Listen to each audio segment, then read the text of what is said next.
Voilà, chers amis, cette fois c'est à la maison que je vous fais une petite conférence parce qu'on ne peut pas partir non plus en pèlerinage sans cesse. Il faut bien revenir chez soi et avoir une assise. Avoir une bonne assise, c'est important. Et notamment, je voudrais vous parler, puisque nous sommes samedi qui précède le dimanche de la Passion, le dimanche dans lequel vraiment nous allons rentrer dans cette pensée, cette obsession, on pourrait dire un peu du Christ, de sauver les hommes, mais avec cette lumière de dire si l'Église a choisi ce mot de passion, passion passus, qui veut dire souffrir, c'est aussi passion, c'est-à-dire l'amour immense, comme notre Seigneur a révélé dans les apparitions appareilmoniales à Sainte Marguerite Marie, la passion qu'il a de sauver les hommes, noble passion s'il en est, et qui nous vaut aujourd'hui d'être chrétiens, catholiques, et puis de croire qu'un jour nous pourrons aller au ciel, mais nous ne pouvons pas nous contenter d'aller au ciel soi-même ou avec ces quelques amis qui sont encore à peu près fidèles. Il faut sauver cette France que nous aimons tant, et je voudrais faire une petite vidéo pour vous parler de cette passion qui vous anime certainement si vous regardez cette vidéo, qui m'anime moi aussi, qui fait que je voudrais mettre toute ma vie, si c'était possible, au service de cette passion, qui est l'amour de la France, l'amour que Dieu a pour la France, et de s'insérer dans cet amour de Dieu pour la France. Et c'est pour ça que l'histoire est importante, et que nous aimons tellement retrouver cette passion de Dieu pour la France dans l'histoire, et de découvrir dans tous ces saints, tous ces miracles, tous ces pèlerinages, tous ces trésors de nos pères, que, que nous chercherons, je pense, enfin j'espère, avec la grâce de Dieu, toute notre vie à retrouver et à publier, pour que les Français se souviennent d'où ils viennent et qu'ils retrouvent, des racines profondes capables de redonner vie à nos corps qui sont à moitié morts, parce qu'il faut se rendre compte, et c'est là aussi que l'histoire est importante et intéressante, que nous sommes un peuple, comme on pourrait dire, abattardi, de dégénérés, c'est-à-dire qu'il faut se rendre compte, c'est aussi le bienfait du carême, de se dire nous sommes mauvais, nous sommes indignes. C'est pas pour être mortifère, pas du tout. C'est pour se relever et pour admirer les exemples anciens et puis pour redresser la tête. Et pour parler très concrètement, nous n'allons pas d'abord faire de l'histoire aujourd'hui, mais faire un constat d'échec de ce monde moderne à travers, dans tous les domaines en fait, qui s'exprime dans tous les domaines, parce que ce monde moderne est venu influencer, salir, souiller, détourner le projet initial de Dieu qui était que l'homme vive dans un jardin sous le ciel du bon Dieu, qu'il prie matin, midi, soir, et qu'il organise toute sa vie comme Dieu le veut. Comme on disait tout à l'heure avec un ami, euh, finalement le monde entier est catholique sans qu'il le sache. Pourquoi? Parce que toutes les lois qui sont dans la nature, dont on a oublié, tous les principes, tous les trésors, tout ce qu'il cache, tout ce qu'il recèle, au départ sont sortis des mains du Créateur, qui nous a aussi créés, puis rachetés.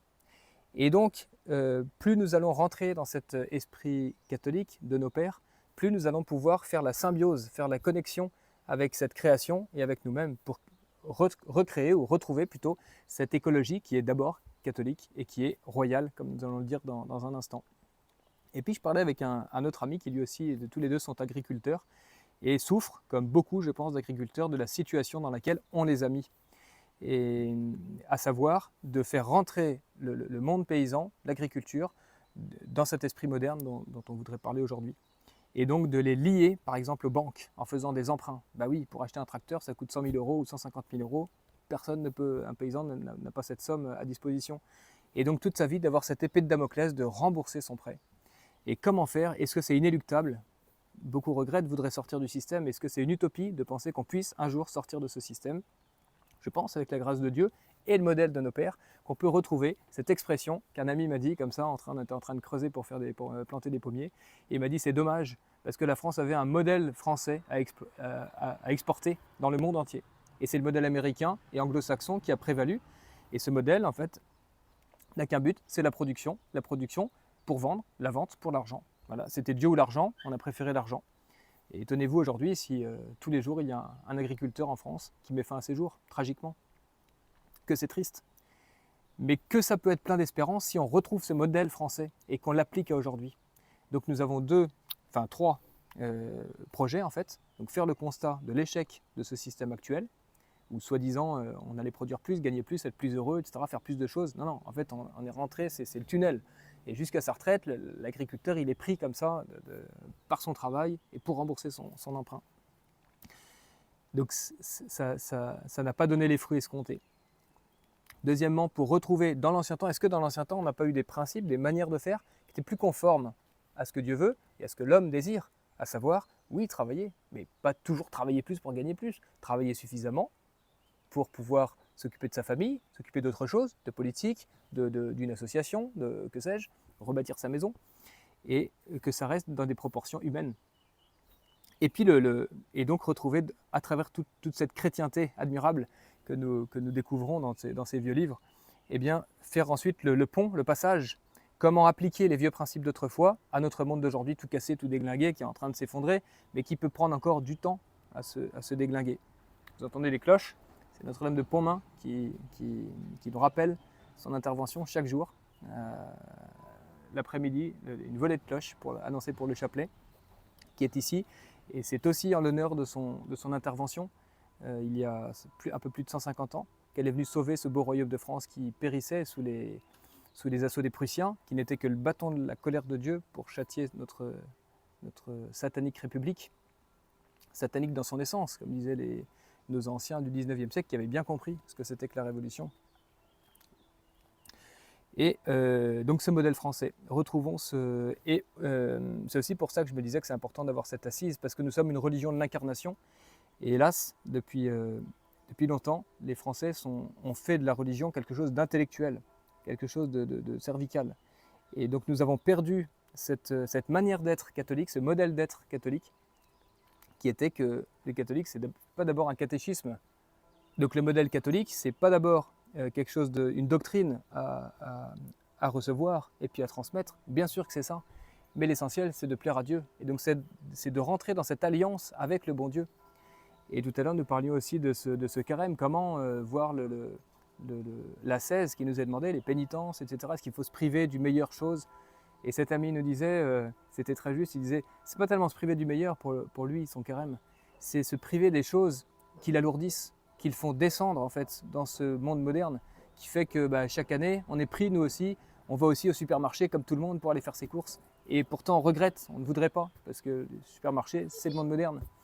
Et alors qu'il y a quelques alternatives qui existent, mais on a besoin d'une certaine énergie, d'une certaine force et d'une certaine cohésion. Et c'est pour ça aussi que je fais cette vidéo, pour susciter, s'il était possible, ce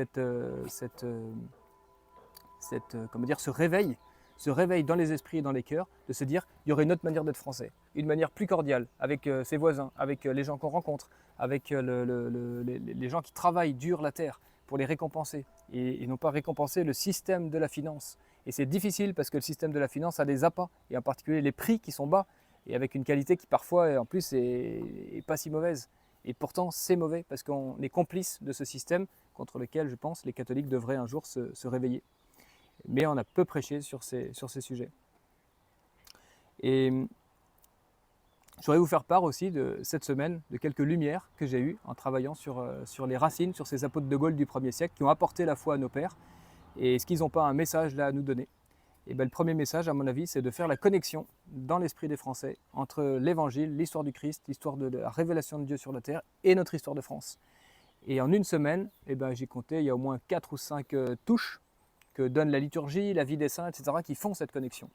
Dimanche dernier, dans la liturgie traditionnelle, c'était l'évangile de la multiplication des pains, avec le petit garçon qui apporte les 5 pains et les 2 poissons, que saint André amène à Jésus, etc., tout ce miracle qui est bien connu. Ce petit garçon, c'est saint Martial. Un prêtre ami a fait son sermon en racontant l'origine de ce petit garçon, le nom de ce petit garçon, puis toute l'histoire qui s'ensuit. Et pourquoi cette histoire est oubliée? Très intéressant. Cette histoire est oubliée, évidemment, parce qu'elle est combattue, comme nos rois qui sont oubliés parce qu'ils sont combattus. Et les rois sont tellement aimables, comme les saints. Et donc Saint Martial, ce petit garçon des 5 pains et 2 poissons, si important dans l'Évangile, si important dans notre histoire, qui a fondé 14 de nos cathédrales. On se pince quand on se dit ça, parce que dans aucune de ces cathédrales, il est dit aujourd'hui que Saint Martial est bienvenu, envoyé par Saint Pierre, et qu'il a été choisi par Saint Pierre, mais aussi par les autres apôtres qui étaient aussi envoyés par Saint Pierre, comme c'était, donc j'aime à dire, l'apôtre des Gaules. C'est-à-dire qu'il avait un rang de suprématie, un rang de légat apostolique, si on veut, au-dessus des apôtres. Et tout son circuit, on peut le retrouver 2000 ans après, malgré toutes ces révolutions, tous ces gens qui ont cherché à saper nos bases, saper nos racines. On retrouve tant de vestiges de son passage que c'est émouvant. Saint Martial, c'était dimanche, et 2 jours plus tard, c'était la résurrection du fils de la veuve de Naïm, mardi je crois, et qui a touché le cœur de Jésus quand il a vu passer cette veuve qui pleurait comme ça, et qu'il a dit à ce jeune homme, lève-toi. Et ce jeune homme s'est levé, il a été ressuscité, une première fois par Jésus. Il sera même ressuscité une deuxième fois dans son histoire, parce que son histoire, nous la connaissons, la tradition d'Alsace-Lorraine, et la tradition de Belgique, et de Rhénanie, d'Allemagne, etc., de Germanie, puisqu'il est allé à Cologne, à Trèves, à Strasbourg, jusqu'à Liège, et jusqu'à aussi une chapelle dont on m'a parlé, à Bruges, si je ne m'abuse, une chapelle Saint-Materne, je crois. Et dans tous ces lieux, on raconte que ce Saint Materne, en fait, n'est autre que le fils de la veuve de Naïm. Son nom, il avait bien une histoire, il avait bien une vie, il avait bien un nom, cet homme, dans l'Évangile. Et bien là aussi, c'est un apôtre de Gaulle. Et qui fait des ponts aussi, des passages avec nos frères belges et avec nos frères allemands aujourd'hui, qui étaient jadis nos frères, puisque tout ça, c'était l'Empire romain. Histoire du 1er siècle qui permet, oui, de transcender nos frontières, à condition que nous retrouvions une terre catholique. Le lendemain, mercredi, je pense, c'était la résurrection de Lazare. Lazare, évidemment, qui est premier évêque de Marseille, mais qui était l'intendant de Béthanie, qui était l'ami de Jésus et qui était très riche, et qui nous rappelle aussi ce fait que si l'Église n'aime pas l'argent, l'Église a besoin d'avoir un soutien temporel, d'avoir une force, d'avoir des châteaux, pour défendre ce royaume de Dieu qui est assiégé de partout par Satan. Aujourd'hui, ce n'est pas tellement des châteaux qu'il nous faudrait, mais des esprits de gens qui soient des forteresses ou au moins des colonnes qui constituent à eux tous cette forteresse contre laquelle le monde moderne doit venir se bloquer, comment dire, pour garder nos âmes fidèles à cette foi de nos pères. Et donc ce Saint Lazare, qui est même déconsidéré, même en Provence, par certains ecclésiastiques qui ne croient plus tellement à leur propre tradition et à leurs propres origines. Et donc là, c'est comme un peu une sorte de suicide. Quand on renie sa propre racine, quand on renie ses propres pères, c'est monstrueux. Ça, c'est toute l'histoire, c'est la quintessence de la Révolution. Et puis, il y a eu aussi, en fait, c'est la résurrection de Lazare, je pense que c'était plutôt hier, vendredi. Et mercredi, par contre, 3 avril, alors ça, c'était une fête. Alors, je pense qu'il y a peu de Français aujourd'hui qui le connaissent. Si je vous parle de saint Austremoine, je pense que vous connaissez, enfin certains d'entre vous connaîtront peut-être, le grand apôtre, le colonel de la brigade qui est parti envoyé par Saint-Pierre en Auvergne, qui a converti toute l'Auvergne au 1er siècle. Mais cet Austremoine a converti un certain nombre de gallo-romains, de grands justement, comme ce Lazare, et qui étaient eux païens, qui n'étaient pas juifs. Et donc en Auvergne, il y en a 2. À Clermont, il y en a un, il s'appelle Cassie, Saint Cassie, et un autre, c'est Saint Urbis. C'était des gouverneurs romains ou des sénateurs, et qui sont passés au Christ, et qui ont donné toute leur puissance sur un plateau à Austremoine, qui a pu ensuite fonder des églises, transformer son palais, la cathédrale de Clermont, et fondée sur la donation d'une partie du palais de ce Cassius qui était sénateur romain. Imaginez. Donc on voit que c'est déjà des petits Constantins qui s'allument un peu partout et qui font que l'Empire se prépare un jour, 3 siècles plus tard, à devenir entièrement chrétien catholique comme c'était sa vocation. Et c'est pour ça que Dieu a suscité cet Empire romain. Cette histoire est extraordinaire, magnifique, et on en tire des leçons. Chaque jour, on trouve des choses. Ce matin encore, j'ai découvert dans un vieux livre sur l'Auvergne que la Gaule avait une suprématie parmi les provinces romaines. Je savais que c'était la plus belle province de l'Empire romain. Donc je disais souvent que mon étonnement devant les nouveaux historiens depuis 3 siècles qui nous racontent qu'il faut attendre le 3e siècle pour que Saint-Pierre, enfin successeur, en 250, envoie des apôtres en Aquitaine, Saint-Martial, Saint-Denis à Paris, Saint-Saturnin à Toulouse, etc. C'est la plus belle province de l'Empire romain. On sait qu'ils envoient des gens, les apôtres, en Inde, en Afrique, en Éthiopie, partout où le monde est connu, même en Angleterre, on le sait, et en Germanie. Et la Gaule, comme ça, non, il faut attendre 2 siècles. Où est le Saint-Esprit? Ça ne tient pas. Et donc je découvre que non seulement c'est la plus belle province de l'Empire romain, mais c'est aussi la plus puissante.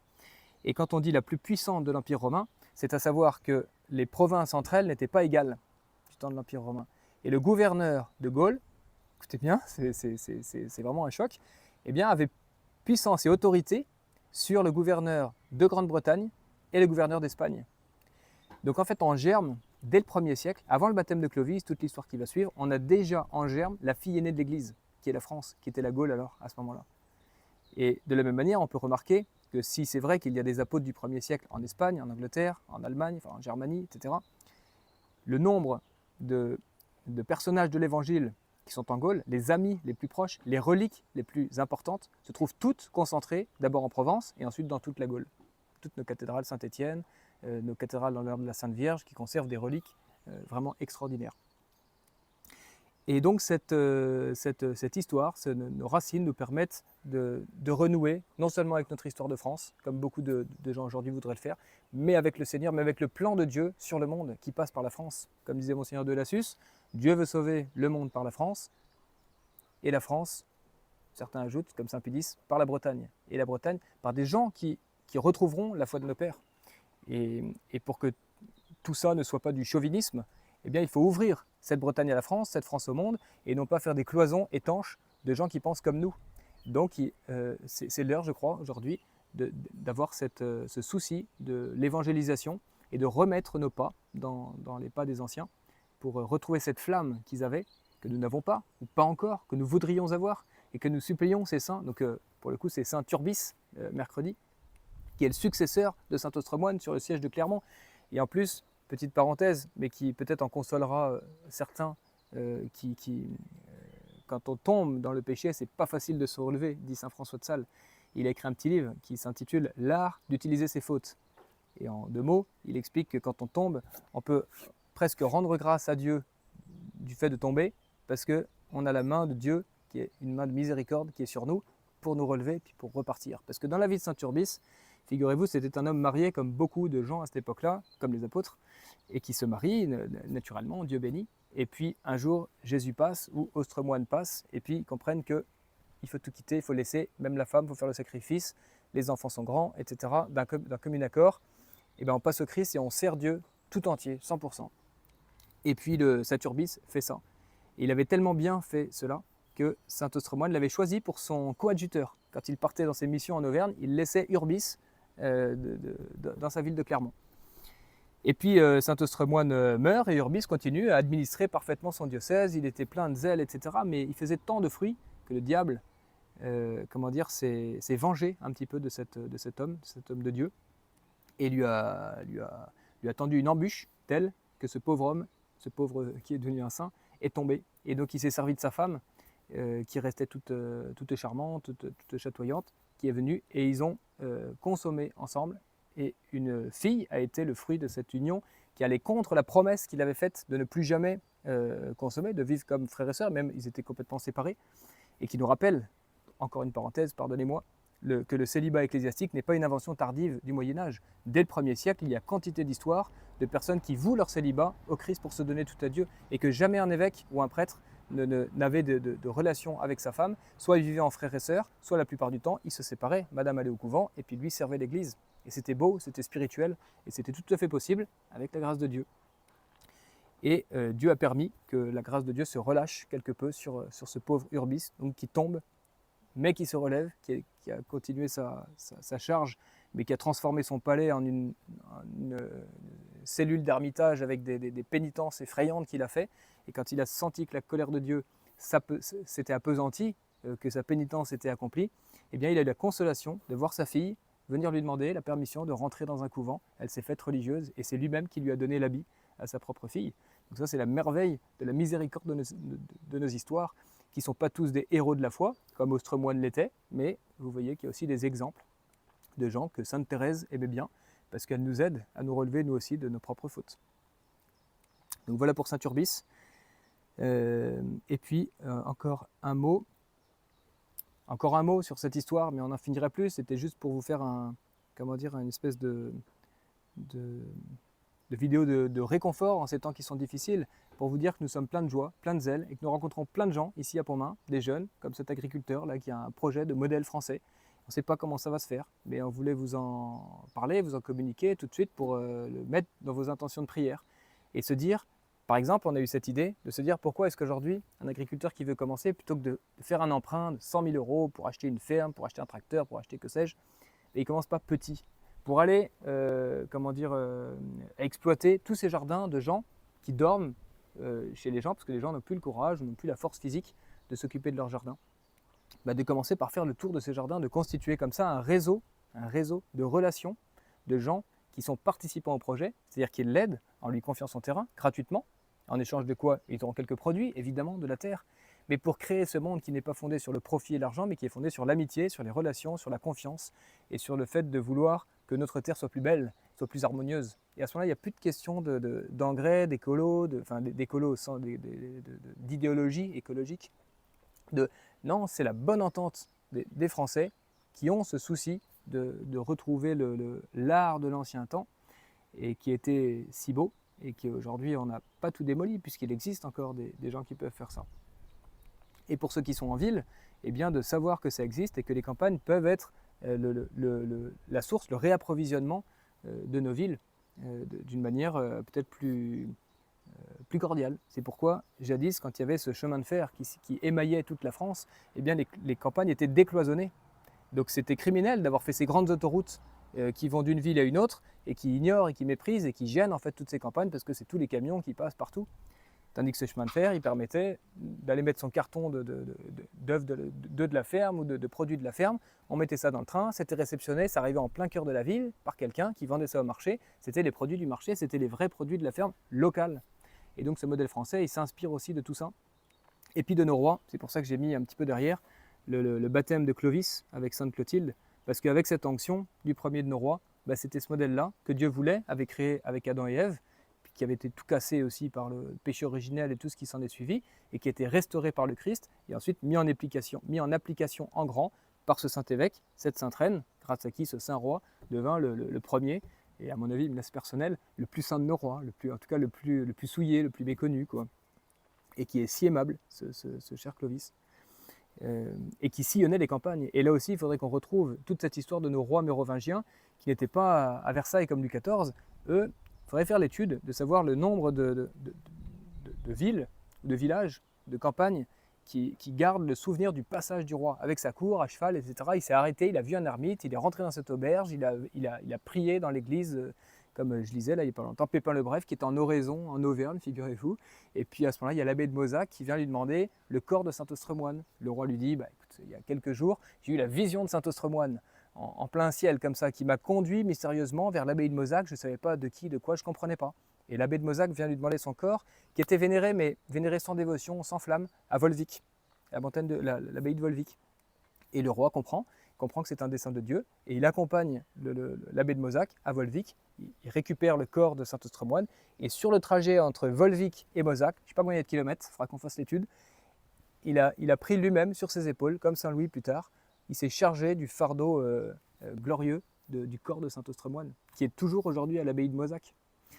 C'est ces histoires-là qu'il faut raconter aux petits-enfants de France pour qu'ils aiment notre passé, qu'ils aiment nos racines et qu'ils aiment nos rois. Mais c'est parce qu'on ne veut pas faire aimer nos rois qu'on ne raconte plus ces histoires. C'est parce qu'on ne veut pas faire aimer notre Seigneur Jésus-Christ et sa Sainte Mère qu'on ne raconte plus cette histoire du 1er siècle, tout en lien avec Saint-Pierre qui est ici.